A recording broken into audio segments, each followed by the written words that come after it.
Hello guys, welcome back to another video. In today's video, we're taking a look at set 75389, the Dark Falcon from LEGO Star Wars. The set includes 1,579 pieces and retails for $170. This set came out as part of the Rebuild the Galaxy show launch, and we haven't seen a Falcon like this before in LEGO. Most are just regular Falcons or based off shows movies like the Solo movie. But yeah, this one is unique in that it's based off like a dark side Falcon. And the set includes 6 figures in total. And yeah, it's the biggest out of all the Rebuild the Galaxy sets at 15,000 pieces. And it's been a while since we've seen the Millenium Falcon, because this released in 2024. So the last one released in 2019. So we haven't seen one in a little over like 6 or 5 years. So on the back of the box, we can see some of the play features included that we'll be taking a look at. Plus, the ship landed on one of the planets seen in Rebuild the Galaxy. So yeah, it's pretty nice box art for the set. And I can't wait to open this up. So let's do that. Alright, so let's open this set up by breaking the tape. And then we'll dump everything out and see what's inside. So yeah, it should have a lot of bags. So let's do that now. So here are all the bags laid out. I don't mind showing this part of the background in this part of the video, since it's going to be kind of hard to edit that out. But anyways, there are 17 bags in total in the set, plus some bags for bigger pieces. So a lot more than I expected. If there's just going to be like a bit less than like 10 or something. But no, there's like almost 20 bags in this set. But now let's get the instruction manuals opened up and see what it looks like.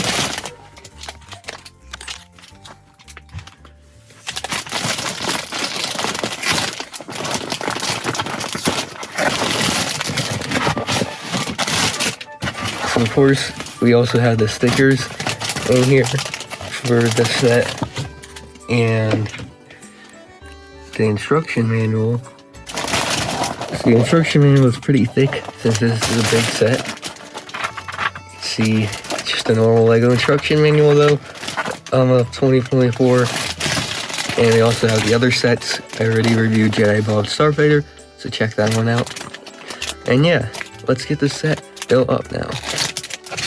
So the first figure included in the set is Darth Dev, and in the show Rebuild the Galaxy, he is like the main Sith Lord, the main Emperor, I guess you could say, figure of the show, and that's why they included him in the set. And he has a pretty nice design. He has like a metal arm on his left side with silverish color and some nice arm printing. Just comes with a regular lightsaber though.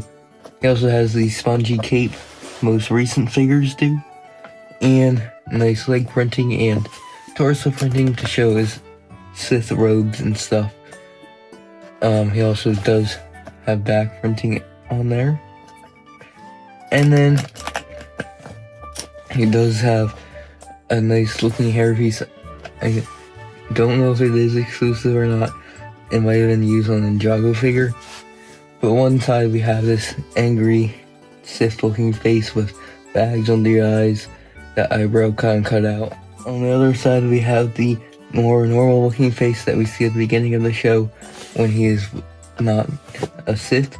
So you can have both the evil and good versions of him, which I do like about this figure.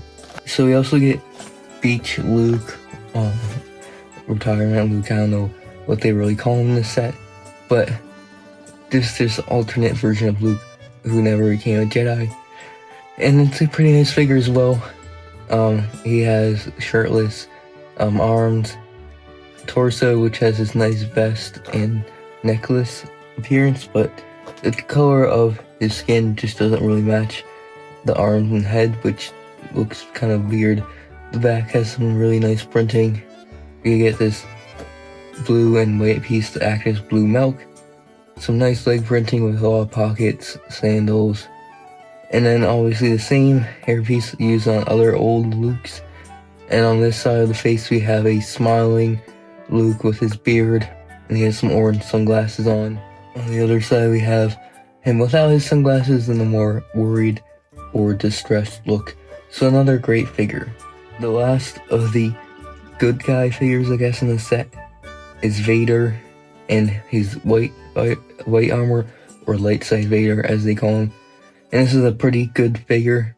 He has the blue lightsaber, a nice white spongy cape, and it's basically the Vader figure with white printing and instead of black. So he has some nice arm details, plus his chest respirator has some different color buttons, and his robes are all in white instead of black. And yeah, it's a pretty nice looking figure. It's been seen in Star Wars before the show, but this is the first time it's been made in Lego. There's also back printing there. And yeah, the Vader helmet is now in white printing instead of the usual black. I mean, people have made it in different colors before. This is the first official variation of the black color though, I believe. And if you take it off, it will reveal an old Luke face, or not Luke, old Vader face underneath to kind of show how he didn't get burned in this timeline, I guess. So that's a pretty neat little detail. So another figure that we get is C-3PO, and he's called Evil C-3PO in this set. But he has some great printing on the arms, so we have some great arm and torso printing, plus this cool black arm with some more evil printing, I guess. And the only thing I don't really like is how the leg isn't dual molded. I feel like it should have been, considering the set is $180. But I think the red eyes do kind of make up for that. It's pretty cool that they kind of molded some red into his eyes, or printed it at least, to make him evil. And yeah, overall besides that, pretty good looking figure. This set also includes Dark Side Rey, a figure that people actually been wanting for a couple of years at this point. So I'm glad they finally made her. So they include this unique piece, or not really unique, but a unique style lightsaber with a binocular piece and two blades to show that the one that can flip together or flip down to create the double blade lightsaber. She has some nice torso printing showing her black robes, a bit of open skin there. She has this cape which is unique to her. It's a bit compressed than the other two capes, and there's a bit of back printing underneath. And then she has the same hood piece as the newer Jedi and Palpatine figures, and her face is Sith-ified, I guess. It's a normal kind of Rey face, but she does have yellow eyes, unfortunately without pupils though, which is going to be the trend, I guess, for these newer figures. And it kind of makes her, again, look a bit weird without. This set also includes Dark Side Rey, a figure that people actually been wanting for a couple of years at this point. So I'm glad they finally made her. So they include this unique piece, or not really unique, but a unique style lightsaber with a binocular piece and two blades to show that the one that can flip together or flip down to create the double blade lightsaber. She has some nice torso printing showing her black robes, a bit of open skin there. She has this cape which is unique to her. It's a bit compressed than the other two capes, and there's a bit of back printing underneath. And then she has the same hood piece as the newer Jedi and Palpatine figures, and her face is Sith-ified, I guess. It's a normal kind of Rey face, but she does have yellow eyes, unfortunately without pupils though, which is going to be the trend, I guess, for these newer figures. And it kind of makes her, again, look a bit weird without the pupils. Check out that video. And yeah, her other face, we have a more angry one, still without those pupils on it, in a more angry position. And yeah, it just looks pretty good. Nice, really well done printing details. And I just can't believe that we got this figure in Lego form. So here is the Millenium Falcon, or the Dark Falcon, in its entirety. And this set, surprisingly, of how it is a pretty big build, but I haven't had a Falcon before, so I didn't know the scale. But it is a pretty wide build. as you can see. But it just surprised me with how good it looks. This set has a distinct black, dark gray, and red color scheme to it to create that more dark side feel. And it works really well, and just makes the set look kind of clean, like it's shiny, smooth with the black and all that. And then the gray adds a bit of color and rustic look to show like the age of the ship or whatever, and it just looks pretty good. I like how they kind of revisited the Milliuem Falcon formula. Been doing Falcons for years, ever since 2000 just be exact, and after 5 years of not doing a play scale one, they finally made it. But I'm glad they did something different instead of just redoing the same Falcon that they've been doing for about like 10 years at this point. So let's go in depth and take a look at each part of the ship. So we'll start with the outside of the ship, and we'll start with the front of the outside to be more exact. So we have these two kind of triangular pointed things that the Falcon is iconic for, with the gap in the middle where the escape pod would normally be in the real ship. But yeah, they're pretty much the exact same thing on both sides, mirrored.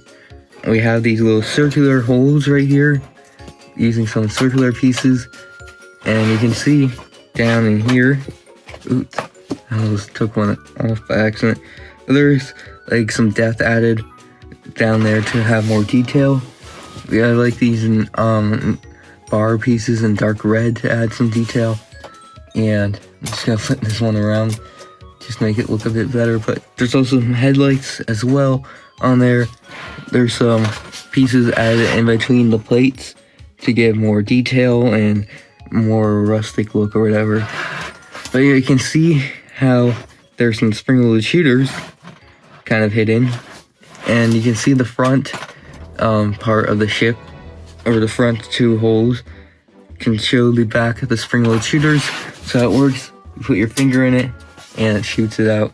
It was not really good, but there we go. You can see it just shoots it out. Pretty simple, and it's not really it's well hidden, so you don't really see it too well, which is good. Spring-loaded shooter shouldn't be like the focus of the set, which they've been doing a good job at making that in recent sets. So on this side of the ship, we can see the panels for this set.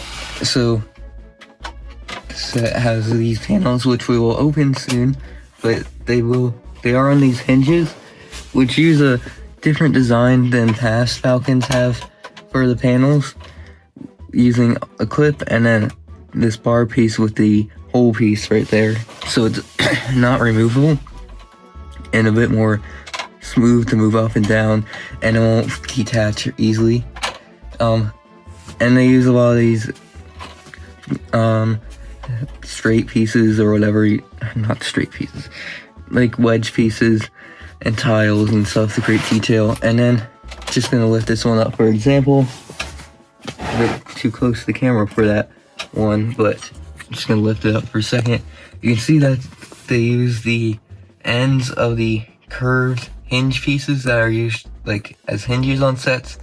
They use them so it stops them at points of the set. They use these like Technic pieces stuck onto a pin that goes up, and it kind of holds the nubs of the hinges in place, so they're kept at a specific spot, which I think is a pretty unique idea. Again, helps the plates leave no gaps or whatever with the ship.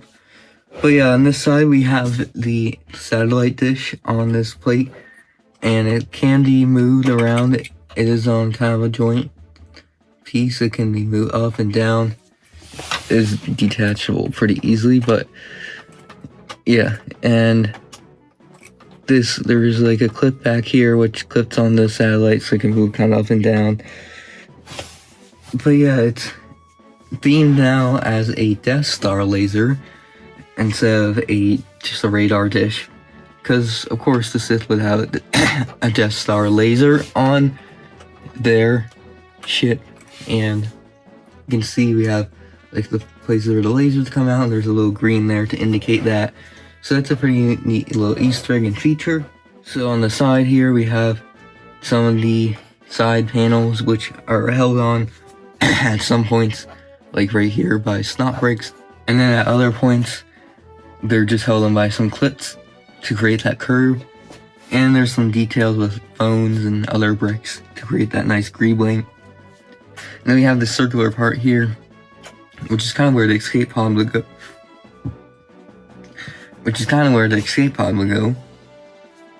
And then out here, this is not actually removable. This is actually going to be part of the wall, which we'll take a look at later. And there are some gaps, which hopefully they minimize the gaps a bit more in the future, but they've been working on that. We have some stickers up here for some exhaust ports. And then moving on to the back. So in the back we have more of those removable hinged plates, which we will remove later. And then we have more of these stickers to represent exhaust ports, all in a specific spot right here. Same like technique used for the hinges here. And we also have all these trans red pieces to represent the thrust of the ship. Instead of being blue, it's red, of course, to match the Sith theme. And we have these long little stretchable bar pieces to kind of show like the grading of the thrust and add more detail as well. And then there's just a lot more details I'm not gonna go in depth on on top of these panels, which make it look really great and detailed, and the greebling just really nice on the ship. So moving on to the other side, we still continue with that snot brick and hinges to create the walls of the ship, I guess. And then right here we have another non-removable panel. And then we get to the actual cockpit of the ship, which more hinges are used here to show like the curve outward into the cockpit. And then right here, there's also a this thing is coming off, but there's a non-removable tile again right here. It's not really a tile, I guess. It's more of a roof piece, I don't know. But you can see there's some nice stickers on it and whatnot. Nice little red stripe just to add more detail. And that kind of just shows the hallway leading to the cockpit. And arguably the biggest gap of the set is right here. They could have just extended this out a bit more, unless I built it wrong or something, which I could have.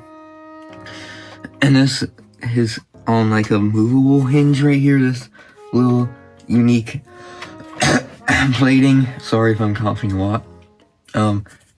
With some unique details to it. It's kind of on a hinge, and there's not a special technique used for that, just a clip. We'll talk about more about that as we get to the inside. But the cockpit of the set has some nice little rounded tileage right here on these two sides, and then the cockpit piece is removable by just pulling down. And there's a few studs that connect to this top tile piece, and it's beautifully printed, at least the top is, in this nice trans red.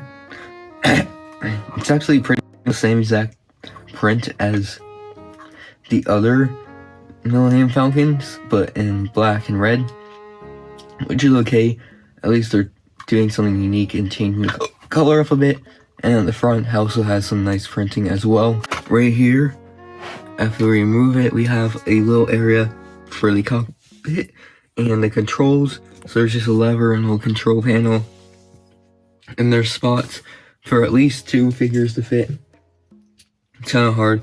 I'll just put C-3PO as the pilot, since he pilots the show, or not, pilots the ship in the show. And then we can have Rey, I guess, to the side.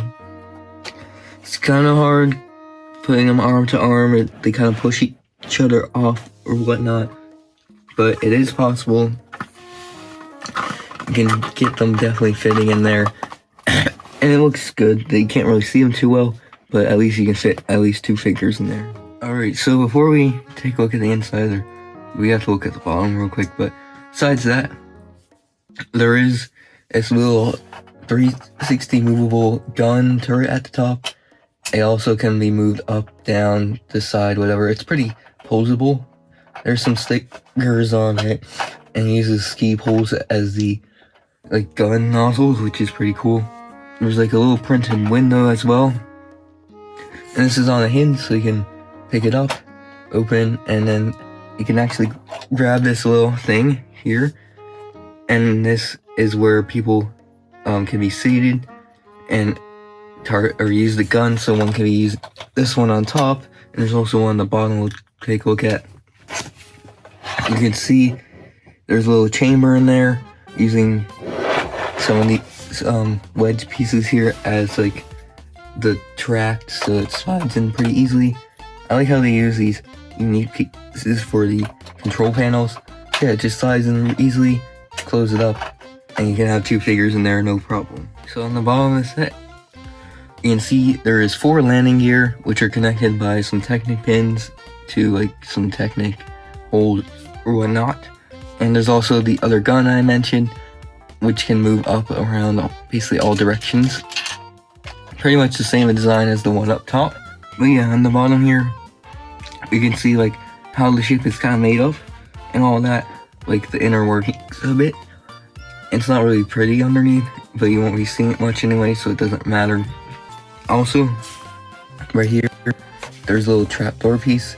It's easy to access if you push this tile down from the inside, but it is a little landing platform, or the boarding platform for the ship. So if you come to this side, you can kind of see it comes down, and you can have characters kind of board with it down, which is a pretty nice little feature. How they include that in basically all of these sets though. The process for taking the ship, opening it all up. First, you pull this middle thing, but just want to discuss it real quick. This thing just feels a bit weird having it kind of raised above everything. There's also some gaps that can be shown as well, which feels a bit annoying. But anyways, you pull this down, it comes down easily to the front. Then you take this, flap it up. It kind of gets stopped by the cockpit. Take this, you can pull it down, and then on the back, take this, pull it up, take that middle one, and then the one up the side, and now you can access your interior of the Falcon. But yeah, this one over here, you can see is kind of on in this part of the set, we have the bedroom area. So we have these 2 beds, which have the same design. They're connected by this little tile piece to the floor, and they use some tan to represent the bed, actual mattress and all that. And then there's 2 studs at the bottom, where you can put a figure to have them lying down. And then there's a clip here which holds your extra spring-loaded shooter piece. In the middle here, we can see there's this little control panel, which is on a little hinge, and it has some nice printing. There's a little mouse droid Easter egg on it. Hopefully it can focus, but little mouse droid there in the corner, just some control. And we also have this little throne, funnily enough, at the back here, with a place you can see a figure, preferably Jar Jar. And this throne is actually on some tiles, and you can actually pull it out like that. And there's actually a hidden kyber crystal, red kyber crystal behind it. At least that's what I think it is. And yeah, it just easily clips back in with this little clip onto that other, and it can be easily pulled out whenever the person who wants to pull out can. So on both sides we have this little arch part here, a little hallway. And on this side, you can see there's a little surfboard for Luke. They don't print it or anything, which I wish they kind of did, but it's fine. Just a little neat little Easter egg, funny detail in the set. And on the other side is where the boarding ramp is. So there's nothing else over there, so we don't have to really go back there now. So over in this corner of the Falcon, we have this little lounge area. So we have these 2 little red seats with some sticker details on them. We have this table with a video game controller, And then we have this TV with a video game on it. It's the Dejeric game. I don't know what it's pronounced as, but the game that Chewbacca was playing in New Hope, and it's been referenced several times throughout Star Wars, but in a video game format here, which is pretty nice little detail. There's also a little game cartridge or box here. Right here, there is a little game cartridge for it, showing some of the characters. And we also get this PS5, I think it's supposed to represent here. It's a game console of some kind, which is a pretty nice little detail. So in the back here, we have this little hyperdrive. But have it in Sith coloring, so like a red hyperdrive, which is interesting. There's some gold and stuff that show like the hyperdrive, I guess. And then you have this little red area, well, trans red pieces. This front one can be removed. You could actually theoretically remove all the sides, but these are kind of locked in. But yeah, you can pull this end out easily with this little tab. And there's a little seating place there, where you can place Vader or Luke as like a little prison for the bad guys, or maybe not bad, just good guys, where they're held by like the Sith or whatnot. So yeah, pretty neat little feature. And then the final thing of this ship is this little corner here with the Booma, plus a little crate with a Booma inside. And yeah, just the corner where the Boomas are stored. Alright, so that was the Falcon review. This set is a very good set in my opinion. Probably one of the best Star Wars sets that I've built in most recent years. I've never had a Falcon before, and this being the first Falcon set I've ever had is pretty cool. The figures are excellent, except for a few minor errors with C-3PO's leg. I don't really like the pupilless eyes of Rey, but besides that, they're all really cool. I just wish there was more though, with the $180 price tag. Maybe two more, another couple Sith figures would be nice, especially seeing we saw a lot more in the show. And then, ship itself has great detailing. I feel like there could have been a bit more details on the inside. Besides that, I think it's perfect. There's just a few little gaps and stuff that could be fixed in the next Falcons in the future. So I think this gives the set a 9.7 out of 10. Probably one of the best sets I've seen in recent years. So make sure you guys subscribe and like, because this video definitely took a long time to make. It's a pretty hefty review. This is a big set. I would urge you guys to go buy this set if you don't own the Falcon, or have a bit of extra spending money and want something unique. And yeah, we'll see you guys in the next video whenever that releases. Goodbye.